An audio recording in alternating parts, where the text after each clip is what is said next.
Hello and welcome back to the Indie Earth podcast. I am your host for today's episode. My name is Flor. I am Indie Earth's founder as well as one of its authors and its editor-in-chief. We're doing things a little bit differently today. We are doing our very first video podcast episode, and I'm joined here today with Elizabeth Knightley, the author of Choose to Choose Me, a collection of organized chaos. How are you, Liz? I'm good. How are you? Doing good. This is exciting. This is different. Thank you for encouraging us to, try new avenues and do some fun stuff. You're also my good friend, so this was exciting to do with you anyways. But so we're here to talk about your book, Choose to Choose Me. Mm-hmm. It comes out next week. So how are you feeling? Honestly, it's still surreal. It has not hit yet. I'm so excited for the words not to be my own anymore, for them to be out in the world and other people to adopt them. But yeah, it still hasn't. People keep calling me an author when I go out now, and I'm just like, oh yeah, I guess that's what it is.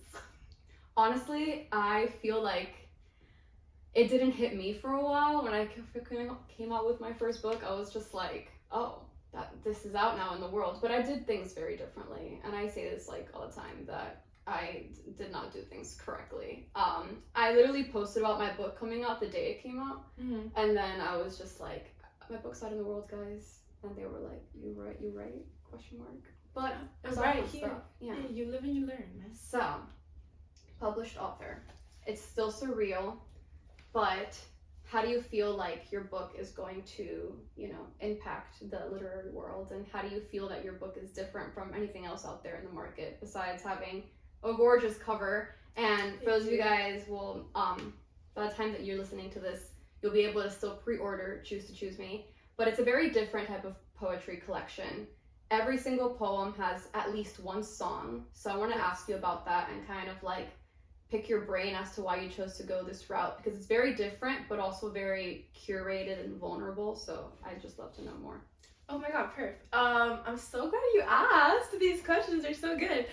So my poetry collection, I don't want to say that anything necessarily makes it like different from what's out there, because I do feel like poetry is you spewing out your emotions onto a page and then somehow it comes out so beautiful. I think it's because everyone's being so human, like they're being so, this is what it is to live the human experience. So then everyone's like, wow, I feel so seen. And I think that's like the whole beautiful cycle of it.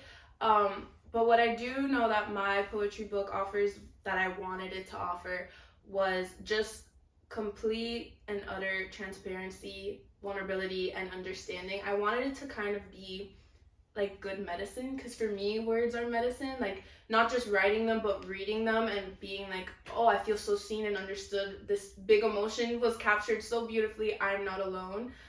So that's what I really wanted to be the main, I guess, the method behind this madness right here. And then my cover, I don't even know how to tell you. I think I have like a little antenna connected to the divine or something, and it just popped into my head, and I was like, we're doing a cake. And I really wanted it to be like a heart-shaped cake, because for me, it's kind of like what the book is about. It's going through the whole process of being vulnerable, giving someone your heart, loving, and the beauty that comes with loving, and then the tragedy of heartbreak, and like the little pieces that you lose, but also that then you find, or the new pieces that take place of the old pieces. So I really wanted the cover to be the heart cake, because then you could break it, and then like in the back cover it's all crumbled up, but like the book, when it's open, it's a circle and it's a cycle and it's whole again, and it's like a whole process. I love that. And I need to ask you, because on the back cover you do see the like broken up cake. Yes. How was that experience doing that photo shoot? Because that sounds like a lot of fun and very cathartic. Like you see nowadays like all of these babies doing like smash cakes. And that's like, what it felt like. I'm an adult, but I want to do a smash cake. I just want to like go in there. So how was that experience for you? Girl, it was therapy, let me tell you. I didn't know I needed it. Also, it helped that my little crew, they blasted Taylor Swift for me, and my favorite Tay-Tay era is Reputation. So we had Bad Blood, Don't Blame Me, Love Made Me Crazy as soon as I'm going into the cake, and I just like tear it up to the point where the photographer was like, whoa, slow down, because I moved the whole cake out of the frame for a second. Like that's how passionately I went in there. But it was nice. It was kind of like the cake represented all these old feelings and memories, and even though they're beautiful, it's like things that I'm ready to let go of. Like that's why I'm letting them out into the world now, and breaking it was like, okay, we're done, new chapter. So I love that. And I want to ask, and I've actually never asked you this question. mm. What's with the necklace in the cake?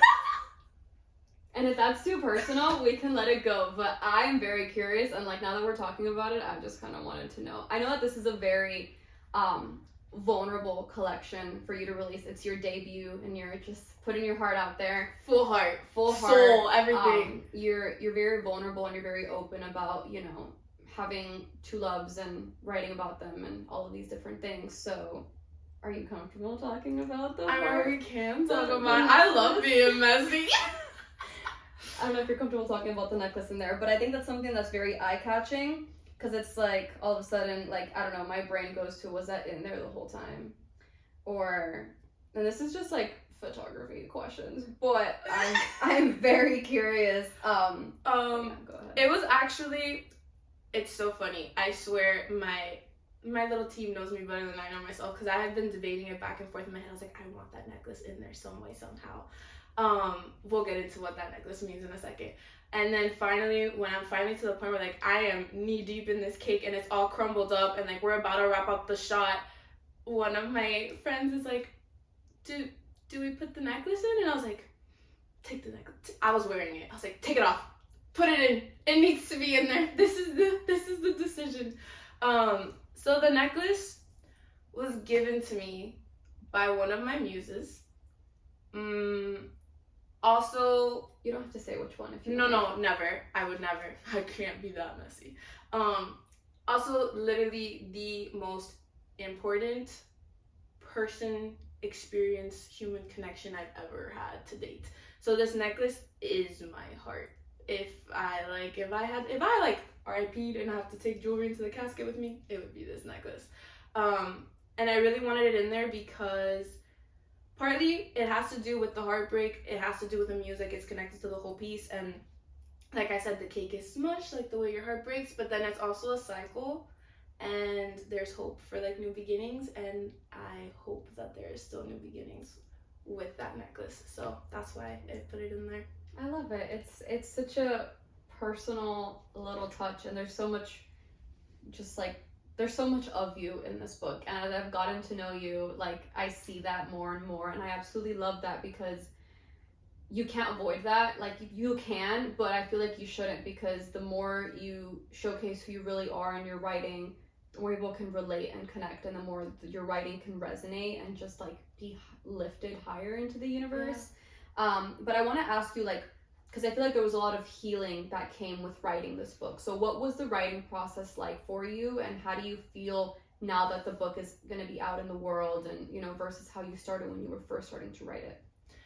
When I first started writing this book, for each poem, this book was written, like all the poems together were written over like a period of, I want to say maybe like 7 years, because there's some really old poems in here. Most of them, like the mirror ball chapter specifically, those were after like full-on panic attacks and like horrible traumatic moments. I think it'd be like years later that I'd be like, this is still bothering me, and I'm like, maybe it's time to address it. So I'd write in my notebook, and that's how I'd get the feelings out.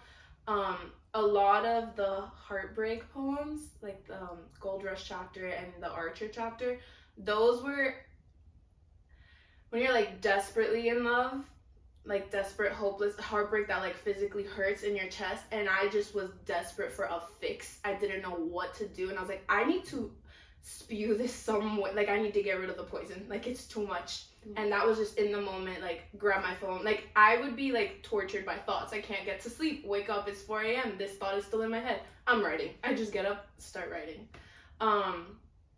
So that was how that was written. Now it's insane, because I like read back, also like through the editing process, you have to keep rereading and everything. Yeah. And I'm like, I remember at one point I was reading through the Gold Rush chapter, and I was like, dang, I was hurt. But we all feel that. And I feel like as women, we hurt more when it comes to love and heartbreak, and like, you know, I feel like everybody grieves and like feels in their own ways, but I definitely know what it feels like to be like 4 a.m. and I can't sleep because I need to know like what's, you know, gonna happen with this person, or like are they gonna text me back, or like all of these different things. So I feel like, I don't know, there's you feel all of that in there, and there's so much relatability to that because we've all gone through, you know, these different types of love and heartbreak emotions. And I actually wanted to circle back to something that you mentioned earlier. You mentioned Taylor Swift. Yes. Which is she is an important part of this. So I love wanted her. to ask Mother. about that. My queen. I love her so much. Sorry, go ahead. No, go ahead. I just want to know like more about, you know, talk to me about Tay Tay. Tay Tay. Because she's everywhere now. Oh, and honestly, as she should be. I'm so glad the world is catching on. It's about time y'all got here. Like, I think, do you know what? I think my whole thing with my book is I hope to be just like a little sliver, an ounce of the woman that Tay Tay was for me, in the sense that I think she was the first artist ever since she came out, like from her debut album, where she captures everything, these like, you feel like you're so alone, like these solitary emotions where you feel like you're on the outskirts and like your world is literally crumbling and no one else could possibly get it, and she captures that so beautifully and then releases into the world, and everybody's like, thank you. Are you me? There's been moments where she'll drop an album and I'm like, you literally wrote this about me, you've been stalking me, and you dropped it right now because you knew that I needed it right now. And it's just, I think she's the first artist that can really encapsulate womanhood and like every little subtlety and intricacy that comes with that. That's why I love her. I love that. She makes me feel, I think she makes every woman feel seen, but for myself, she makes me feel very seen and very understood. And yeah, that's why she just, love her. My queen, cannot praise her enough. I love it. No, and I do feel like this book is going to be what Taylor is to you for like other women, and I feel that.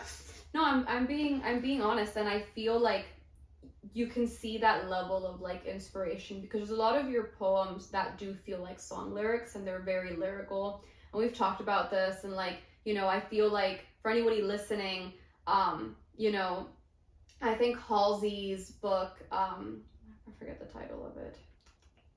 You told me. I know, but it's gone now. I Would Leave Me If I Could by Halsey. I'm not big into the whole celebrity poetry. I've only read hers and like Lana Del Rey's, which is a masterpiece, I will say. But Halsey's is very raw, and it reminds me of this a lot because it's very lyrical. And I know that we had a conversation back then when we were first starting to work together on this book about like you telling me like some of these are song lyrics. Are they still poems? And I'm like 100%. As a singer-songwriter, like I've literally gone from like poems that get turned into songs and vice versa. So there's a lot of that lyricism in here, and I do feel like there's a lot of inspiration that comes from the music, because especially like every poem having its own song. Mm-hmm. And so how did you go about choosing all of these songs that are in this book and like going about those for those particular poems? And sorry to add one more question your way, but so good, go ahead. If you had to pick one song that encapsulates the entire book, all 4 muses, 5 chapters, 45 poems, would you be able to name a song? I might, but I feel like let me answer your first question. Yeah, answer the other questions first.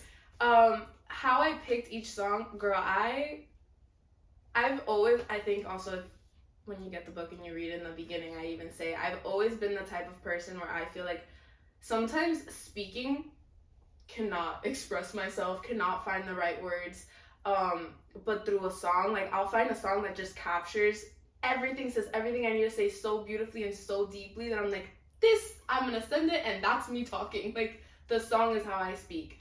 So for me, I slaved over and poured hours into finding the right song for each poem, but also I think it was just like mainly the heartbreak ones. When you're healing, there's times where you think you're doing good and then you get a trigger, and then instead of working through it, you kind of beat yourself up about it, and you're like, I thought I was over this. I need to be, like, it's ridiculous. I'm not over it. And then it's just like a whole other layer of self-loathing on top of already feeling shitty. So then sometimes songs are just like a really nice injection of therapy, and you can either cry in the dark in the tub to hours to the same song on repeat, or you can scream it in your car for hours and pretend you're screaming it at that person. So that's literally what I did. I sat with each poem and I almost like meditated with each one, and I'm like, what did I do to get out of this? What was the, like, I traveled back into the moment. I was like, what was the song of the time that if you go into my Spotify, it's gonna show most played?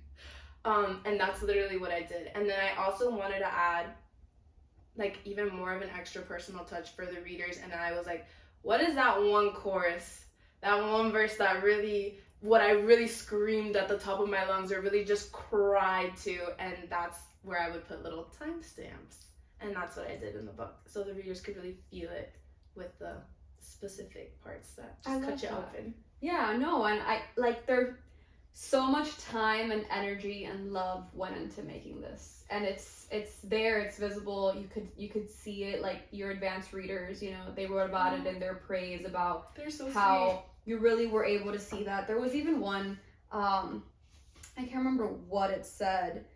It was like a songbook of poetry.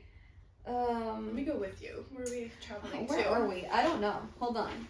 There was something in particular that I remember reading. Ooh, here. It's a soundtrack. Crafts, a songbook. Oh no, just kidding. Yeah, it's a songbook of poetry. I love when they use in poetry. My verses are universal earworms that stay with you. And I'm like, thank you so much. I love it. No, but it's really amazing what you've done, and I really want to talk about the Mirrorball chapter in here, which is the last chapter in the book. Oh, sorry. You asked me what song. Oh, yes. Mirrorball by Taylor Swift. Okay.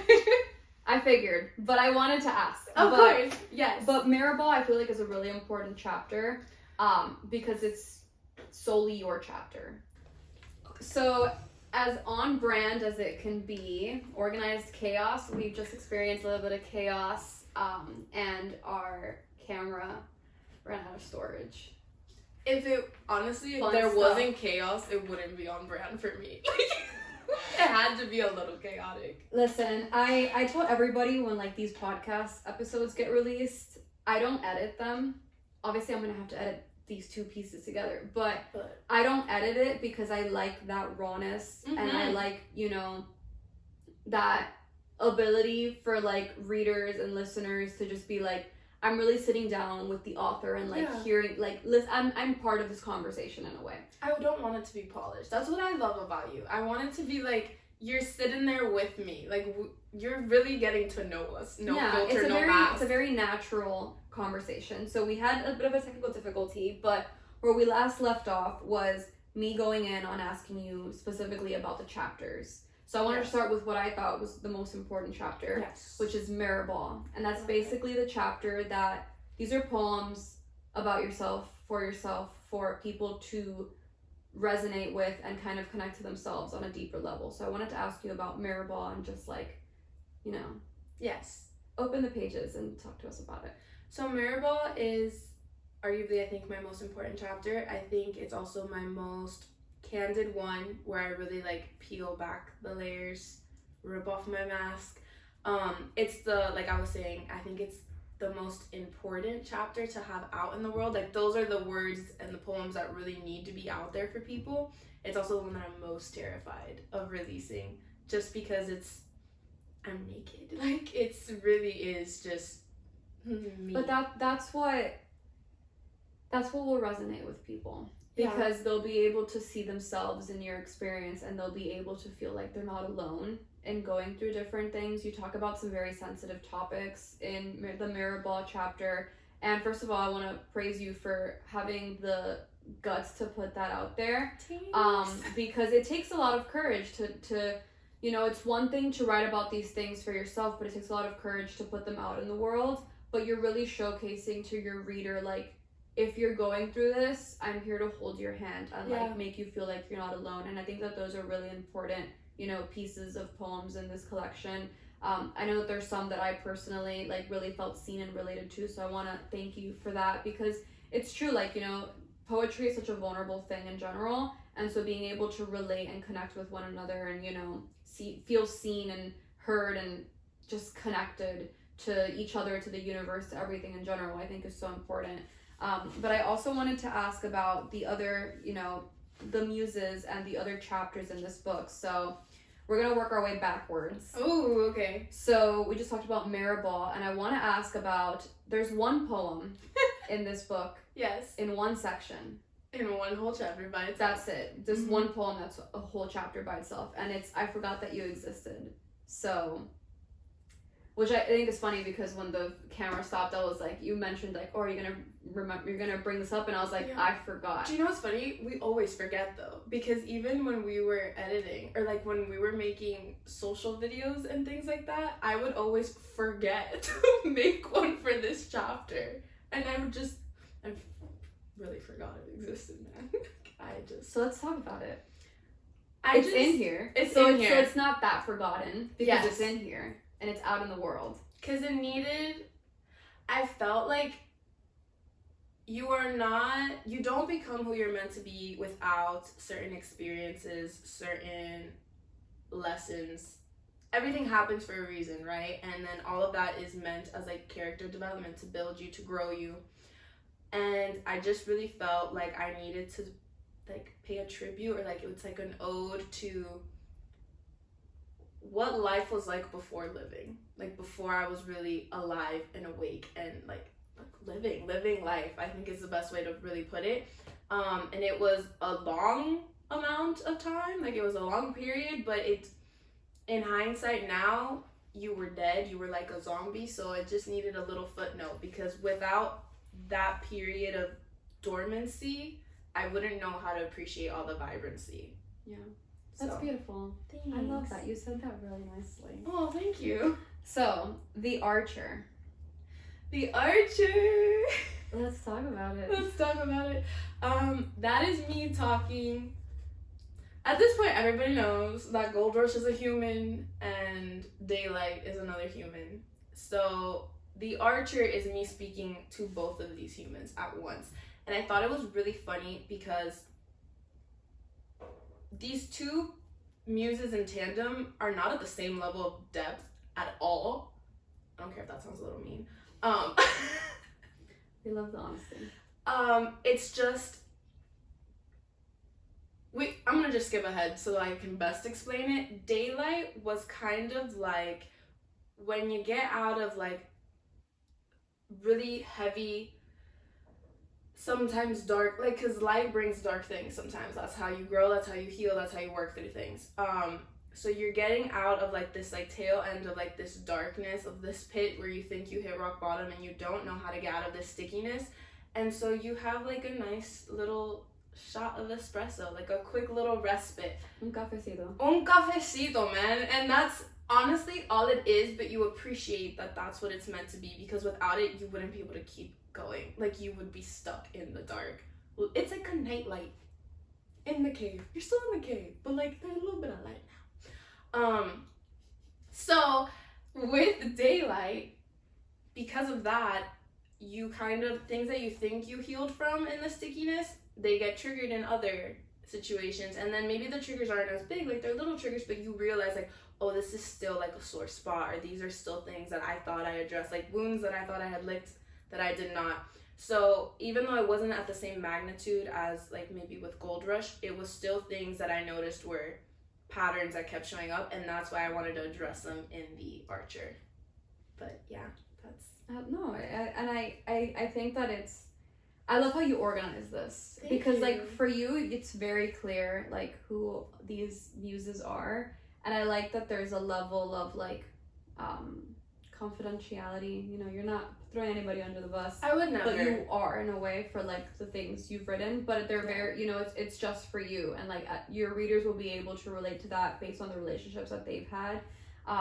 But do you want to talk anything else about Daylight, or do we just go right into Gold Rush? Oh Jesus, I didn't think we were gonna talk about Gold Rush.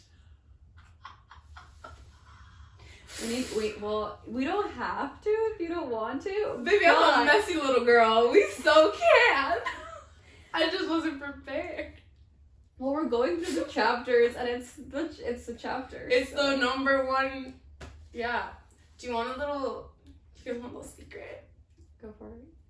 So the reason why I picked the pub day to be October 30th is because that's the day I met Gold Rush. I didn't know that. Yeah, now you do. I Learned something remember new. our first meeting ever. You're like, well, do you have like a pub day in mind? And I was like, October 30th, if possible. But that's the day I would love. So, okay. How do we describe this? This, not just person, meeting this person, loving this person, being with this person, seeing life through this person's eyes was a catalyst. I think it's like in books, in movies, in history, in eras, there's always like a way to categorize time, and it's like before this major event and after this major event, or like a major canon event.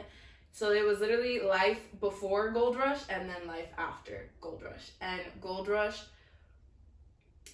was the beginning of everything. It was me discovering who I am, learning to love myself and seeing myself the way he sees me, which I think is the most beautiful way to see a human ever. I don't think it would be a lot harder to heal myself and how I feel about myself without him, or without his views of me.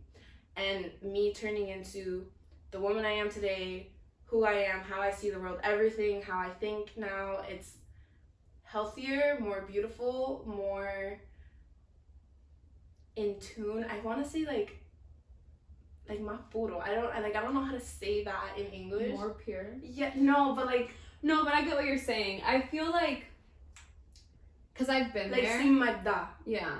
Do you know what I mean? It's just pure. It's just pure. It's just pure. I've been there. I know what it's like to meet someone that changes your life, and like there's just this ripple effect of love. Yes. In all aspects of your life.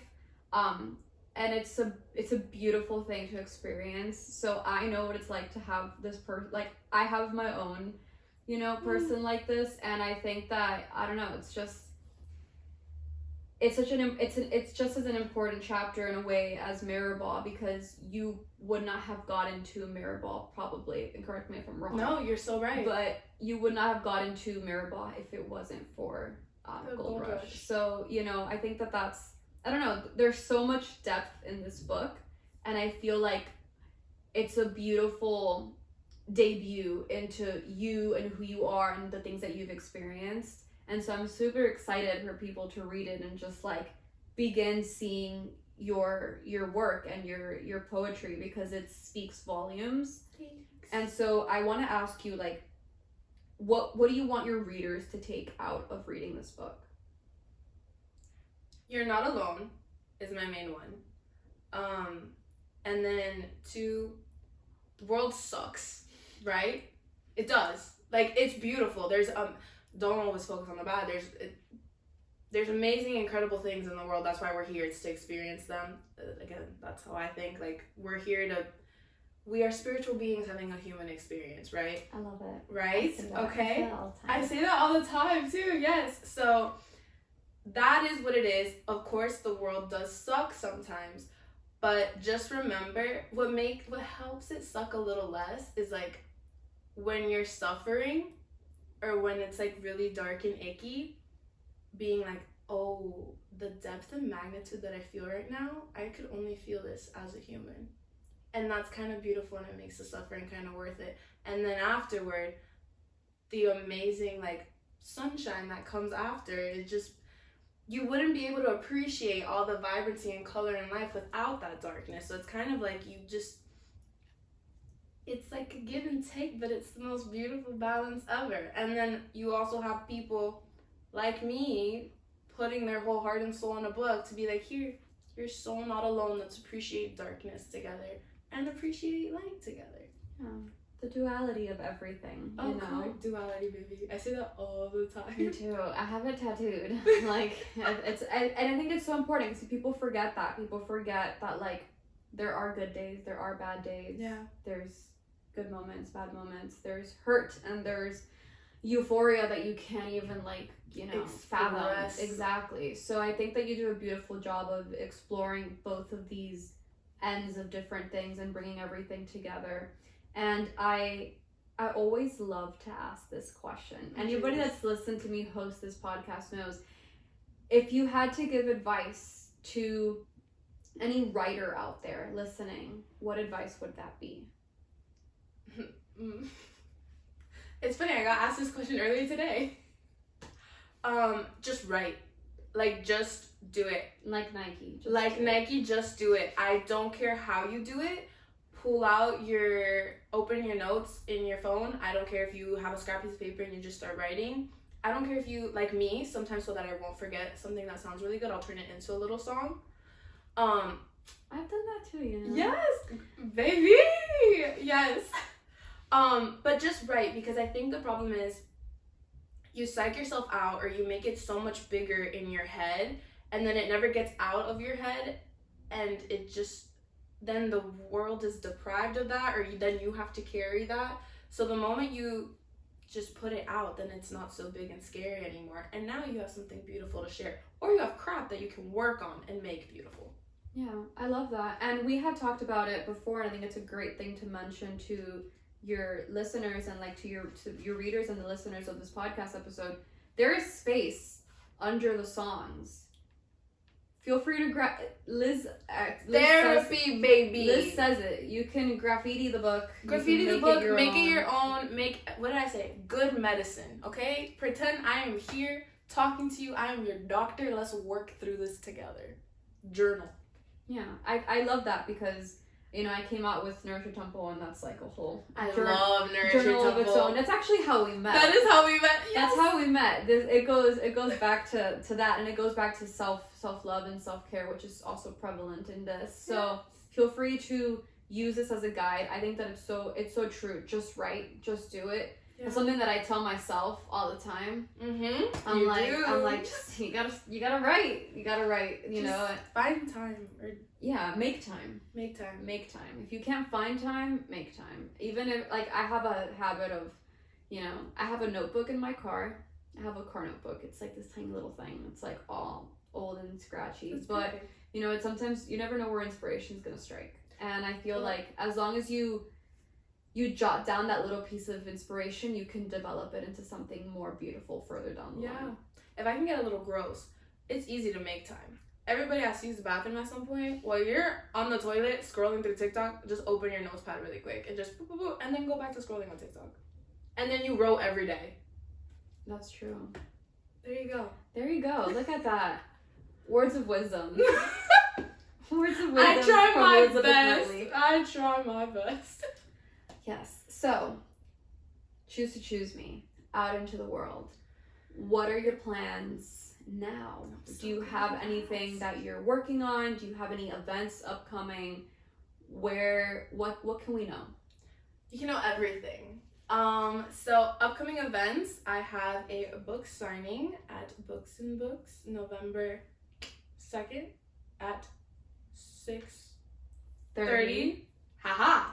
In Coconut Grove.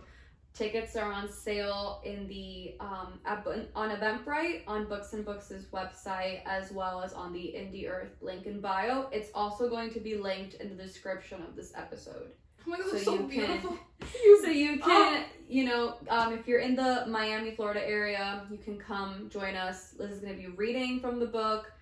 She's going to be answering questions as well from the audience. She's also going to be answering some questions from me, and we're going to do a little mini Q&A like we're doing now, and then you're going to be signing books downstairs, which is very exciting. I am so excited. I'm excited. The idea of even having readers is insane to me, and then I'm excited to actually meet them, because it's, like, I even said it to you a couple times, like, the fact that you choose me as a title, because you're choosing me, you're choosing the book, and, like, I am excited to choose you back. Just, you know? Speaking of other plans, though, I am working on book 2, and it's gonna be. This is like the love book. This is like the PG PG version? Yeah. and then you're gonna, No. I think, skip PG-13. Cause why? Cause why? No, I'm all or nothing. So like we're gonna just, and we're gonna go to rated R or X, whatever it is. Oh, I don't know. I was gonna say rated R, but I mean, I think X is a little bit more appropriate. It's a very different collection, what you're working on. Very different. And this time, my family will be really happy because it's gonna be in Spanish and in English. So they can, I think this is the worst book to make. Yeah, maybe this isn't. For them to be able to read, but also knowing them, I feel like they're gonna love it. So, yes. That's all I'll give you about that. Well, that's exciting. But yeah, anything else that you want to talk about before we wrap it up, or so before any messages for anybody listening out there? That's tempting.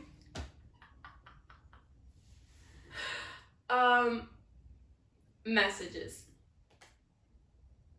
I think it's really, I am a Taylor Swift fan. Everybody knows this. And Tay does this amazing thing where she stores songs from this thing and then she takes them out and gives them to the public. And I have said thing in my book, so everyone should read to the end to get to the said thing. Don't stop when you think it's over. It's never over. Not over. It's not over. And that is my message to my specific person. It's never over. It's not over. This is just the beginning of Elizabeth Knightley. Yes. And her books, and we're excited for your debut to be out in the world, and there's going to be so much happening around the release of your first book, the release of Choose to Choose Me. Yeah. So stay tuned to Liz Knightley Writes on Instagram. Stay tuned on the Indie Earth Books Instagram.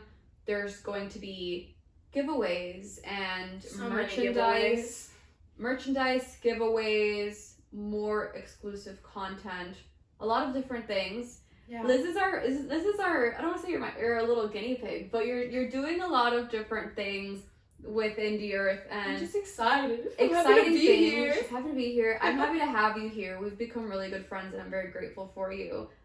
We chat like every day. Yeah, we really do. We really do. It feels weird now when I don't text you. Yeah, like if I haven't texted you all day, I'm like, is she okay? Right? We haven't talked in like 24 hours. How you doing? And I think it's a beautiful thing, like this level of like community and friendship that like has grown from this. Like I always say, like Indios is a publisher for writers by a writer, and like I appreciate you in particular. This is like a complete side note from the podcast, but I just appreciate you seeing the writer in me and not just seeing me as like your publisher and like your editor and your literary fairy Mary godmother. Because at the end of the day, like I write too, and I feel like I'm looking forward to seeing like what projects we can collaborate on and see in different things.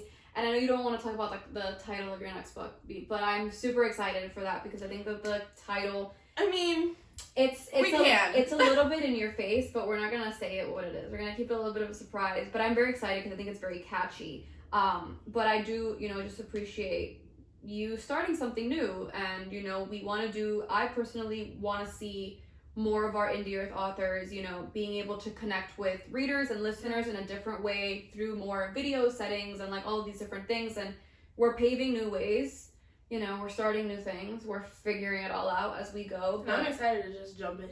Yeah, no, you're just like, let's just try something new. If it looks messy, it's organized chaos, baby. Like it's supposed to look messy.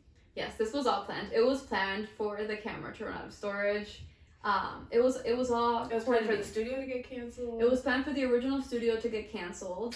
Man. We're working with all of it. We're vibing and thriving. Yes, we are. Really quick. Yes. You asked me if I wanted to add anything. Yes. And before we had our technical difficulties, you asked me if I had a poem that You know I what feel it like is that captures an air ball. I was thinking, I'm like, damn it, I wanted her to read a poem, and like we're at the end of the episode. Please read something, got it. and that'll be how we, how we end things. It'll be a little bit of a taste, a cake tasting, if you will. Oh, I like that. A cake tasting of what is in Choose to Choose Me, and there's gonna be links in the description of this podcast episode so that you can order your copy or pre-order your copy. It's available in hardcover as well as in paperback. There's going to be giveaways if you cannot afford to get a copy right now.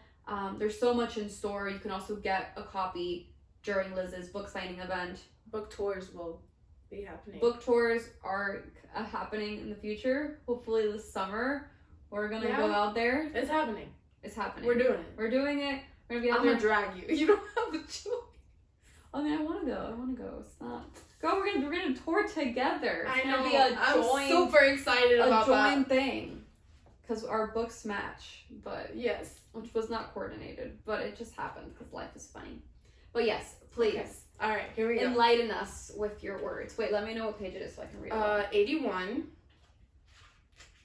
Oh, perfect. I feel like I love this. I love this poem so much. Okay, this poem is old. This is like from high school, I think. Like freshman year. Okay, moving on. So I love it. No, it's beautiful. It's beautiful that something can, and that's just what art is. Yeah. It is something timeless that'll continue to pull at heartstrings. And right. So, please, the floor is yours. Thanks. Okay. Conversation with my inner child. I wonder often about true love and its mythical properties. I hear the secrets of nature through chattering clouds. I see the ancient world and am mesmerized by its wisdom. I want to be unforgettable, to never fade. I fear being conquered. I am enough. I pretend I am pure. I feel the moon's longing for intimacy. I touch the decadence of stars. I worry about my liberty. I weep for my essence and its inquisitive desires. I am worthy. I understand that nothing is guaranteed. I say I will make it. I dream of places, people, yet to be discovered. I try to search for my own salvation. I hope to find my life's purpose. I am capable. I love it. I think that that's a beautiful way to wrap this up. Please get a copy of Choose to Choose Me. Keep up to date with Liz. All the links are going to be in the description. Thank you. Thank you. Thank you for being on the podcast. Thank you to all of our listeners out there. I look forward to doing more of these. I look forward to seeing more of these from our other Indie Earth authors as more of our books release.